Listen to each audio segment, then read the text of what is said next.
Welcome to the PingPod, the ping pong podcast by Ping Skills, and today we're going to talk about the Chinese blitz at the Olympic Games. Welcome, Alois. Thanks, Jeff. Yes, well, it certainly was a blitz in no uncertain terms.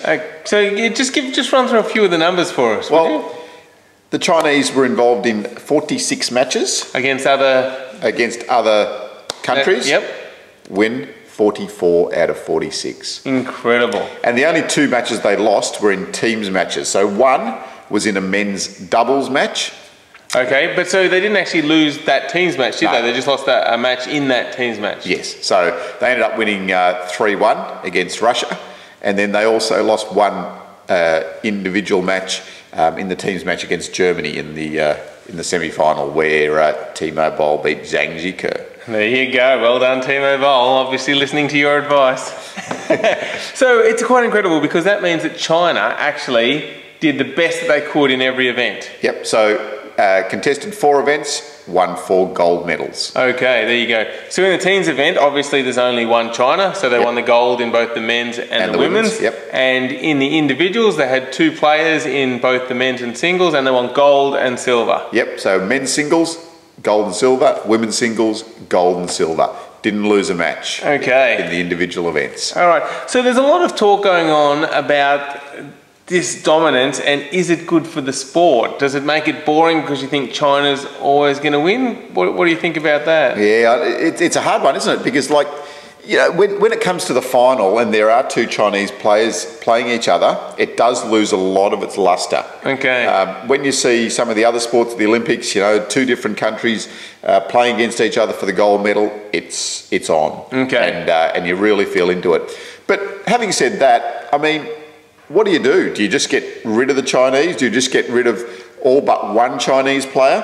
You can't do that. You know, in a previous PingPod, we talked about the number 2 and number 3 players in the world in the men's singles at the moment didn't get to play at the Olympics. Yep. If you cut out one more player, you know, maybe the current number 1 player in the world didn't get to play. Yeah, exactly.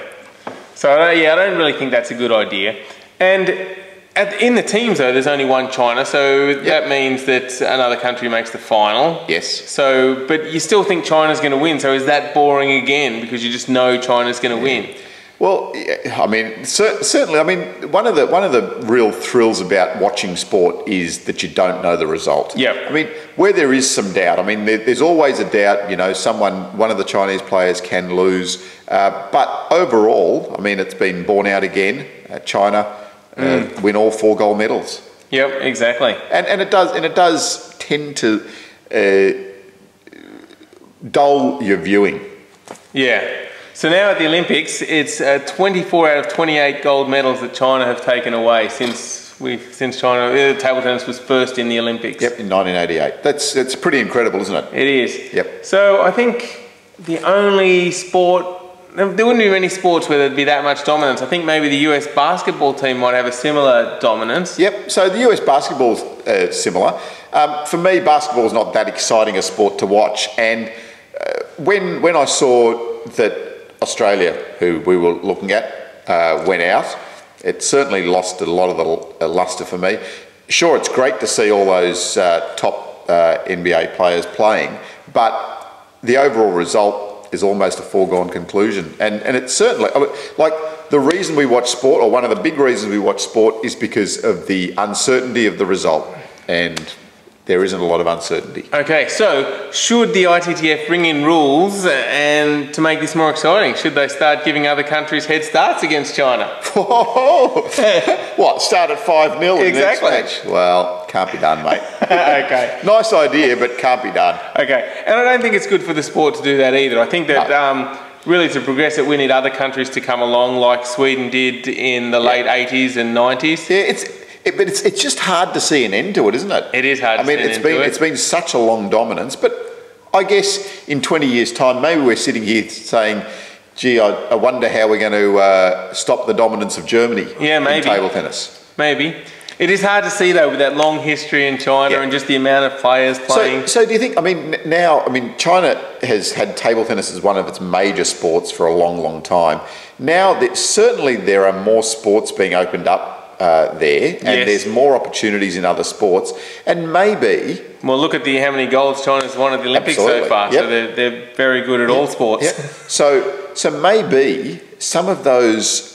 The cream of the athletes coming through into table tennis now won't be in table tennis any longer. Maybe that's something that will be an opportunity for the rest of the world in table tennis in a few years' time. Some of those, maybe Zhang Jike might have gone into tennis instead of table tennis, were the same opportunities available at that stage. Yeah, my feeling on it is that you shouldn't be bringing in rules to try and restrict a country doing well. Like, just because they're doing well, is not a reason to penalise them, and they're getting better all the time, and that's a good thing for the sport.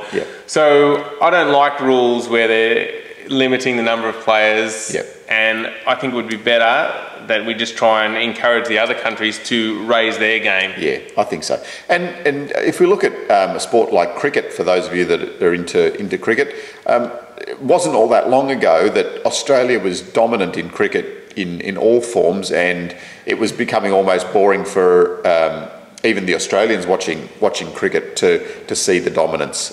But not 5 years down the track, not so now. Even losing, cricketers are on the way down. New England. Oh no! Yes. So there you have it. That's a bit of a wrap up of just how dominant China has been at these Olympics. Very impressive stuff. And I think that we really just need the other countries to step up and make table tennis exciting to watch in the finals of these Olympics and World Championships.